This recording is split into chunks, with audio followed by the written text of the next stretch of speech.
Hey everybody, Baco from Cobras and Fire here.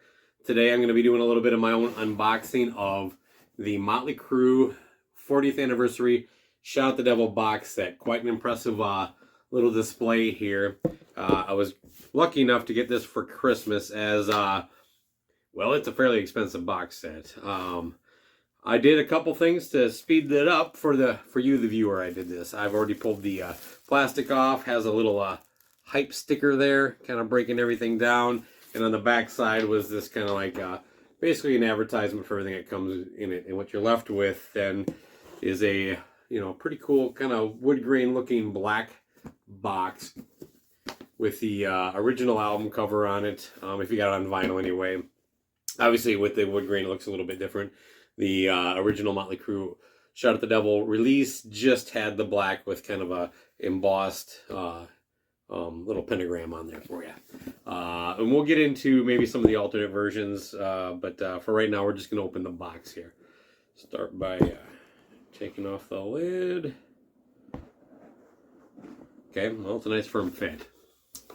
There you go. And on the inside, a neat little Ouija board there. Yeah. Bring back Razzle from the dead. Ooh, too soon? Too soon we can talk to him. But I'll just set that here for right now. Alright, so this is kind of what it looks like. This is what you first see when you get inside it. It's basically that. So on top here we have what I'm told is a seance board. So it's kind of a thick cardboard. And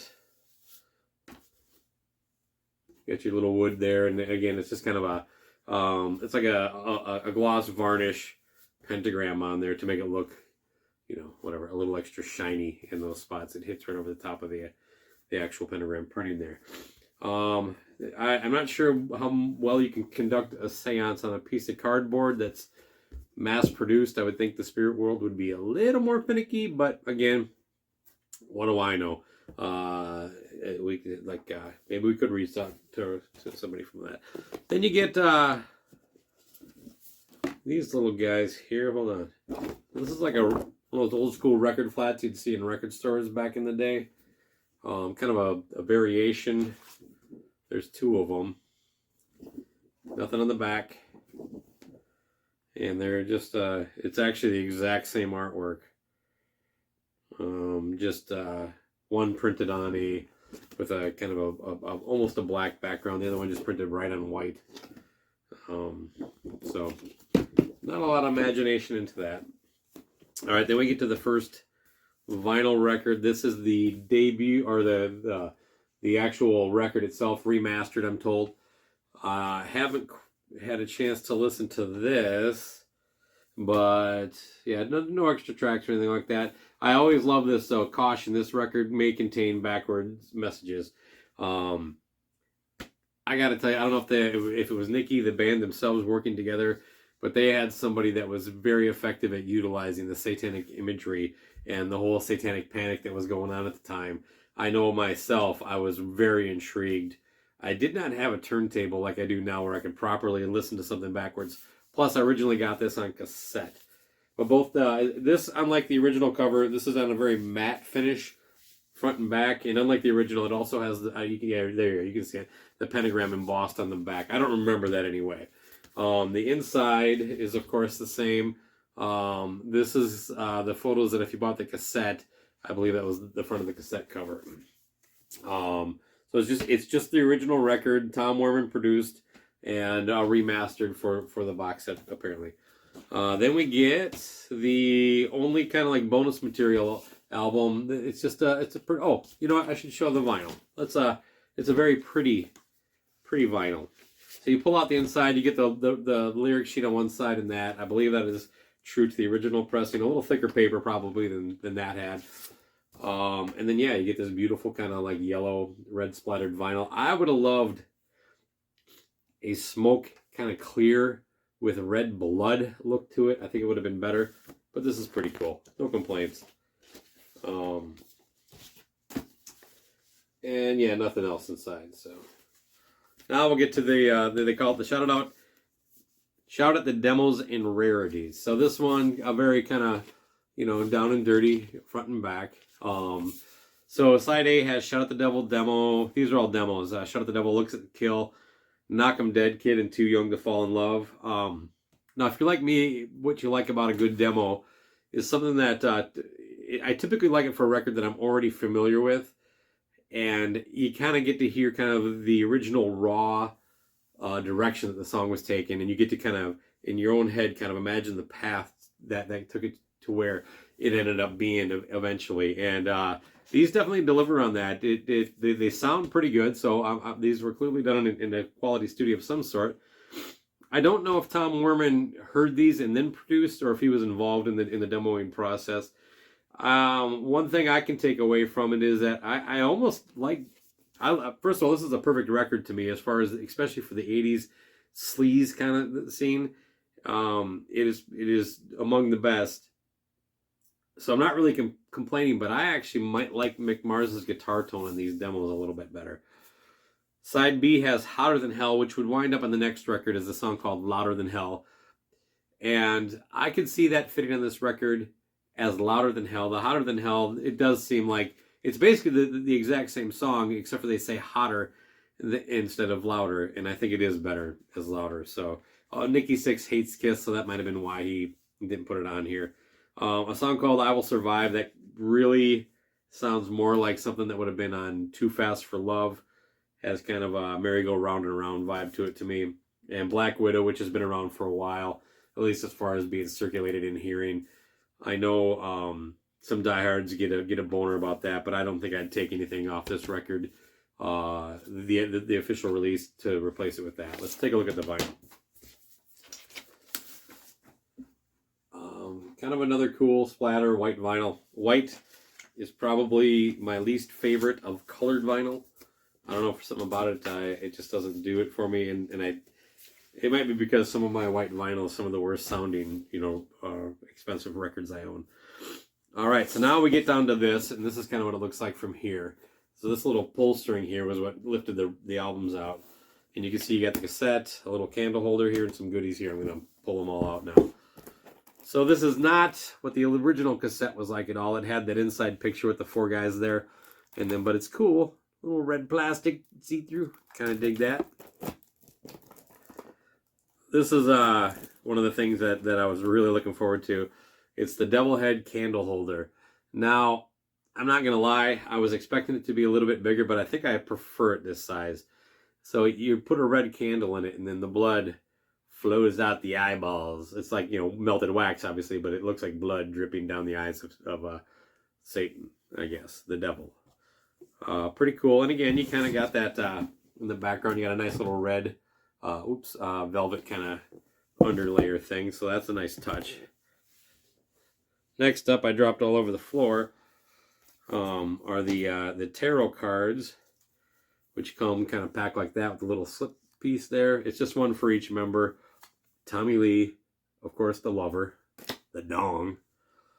Mick Mars, the magician. Nice way to call him a weirdo. Nikki, the self-proclaimed devil, and Vince, the son. I don't know, because his hair's blonde. Come up with a lot more adjectives that would be more appropriate for all of them, I think. But whatever, kind of a neat little touch there. Not sure how the tarot, the Ouija, and the seance board all tie in together. They seem to be thematically jumping all over the place. I think it's just more about, uneducated religious people in the mid-'80s freaking out about everything and blaming the devil for all of it. So then we get this little package wrapped like this, and it's just a handkerchief. So let's unwrap it. So I get it undone, and I get these guys in there. So I have a Shout at the Devil 45 backed with Piece of Your Action, and Too Young to Fall in Love with Take Me to the Top. I honestly don't remember if these were 45s or these 45s were backed up with those songs, but this one is in orange vinyl, and this guy, my favorite, white. Let's take a look at this bandana here. It says, Clamate ad Diabolum. I'm a little, my Latin is not as sharp as it once was, but you got Motley Crue logo down there at the bottom. Got the pentagram on the old skull head. Pretty sweet. And you get your little baggie. Ooh, what's inside here? Wonder what's in here. Of course, you get your Ouija board, planchette. I think they call this a devil board in the box because I'm sure, Ouija board, like all satanic ways to contact the dead, is a patent pending by Parker Brothers or something. So, but that's pretty cool. It says Motley Crue. You're waving around your board. Let's see if what it says here. It says, all right, let's ask the Ouija board a question. Am I a good-looking man? Ooh, it's circling. Ooh, what? That can't be right. I don't know if you can see it. It said yes. Just yes, it said yes. Yeah, trust me. All right, something else in here, though. Hold on. Oh, this is like a little pentagram.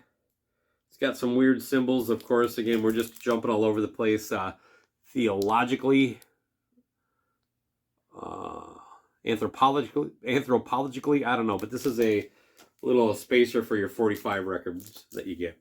And there's one last thing in here. Oh, hold on, is there more? Okay, there's nothing underneath there. You get the CD with the remastered recording on it, and it looks like that on BMG Records, of course, this whole package. So that is basically it. Now, I have seen this in record stores. Is from like $260 to as high as just over $300.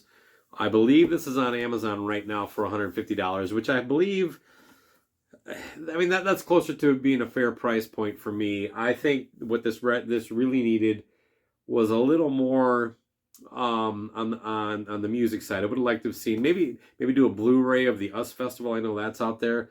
A live show on vinyl of the Ozzy stuff. Honestly, these outtakes I'd rather have on a CD than vinyl so I can rip it and maybe listen to it properly if I don't have a high-end turntable set up, because the vinyl of this is beautiful and collectible. And then give me a vinyl release of a live show or something like that. Also, maybe a booklet with some stories about the making of the record with people involved. There's nothing like that in this. Overall, though, I will tell you this. It's beautifully packed. It's very well done. The quality of everything in here is top-notch. It doesn't feel like it's going to fall apart. It's got a lot of weight and girth to it, so all that stuff is extremely encouraging. I just would have liked it for that price point. I think you need to give more on the music end and even like some of the storytelling end. I could give two shits about the 45s. They're a nice little neat collectible that I will never actually spend time playing. I really don't see the point. And the handkerchief, I don't know. What does that really got to do? And then I think I enjoy the imagery.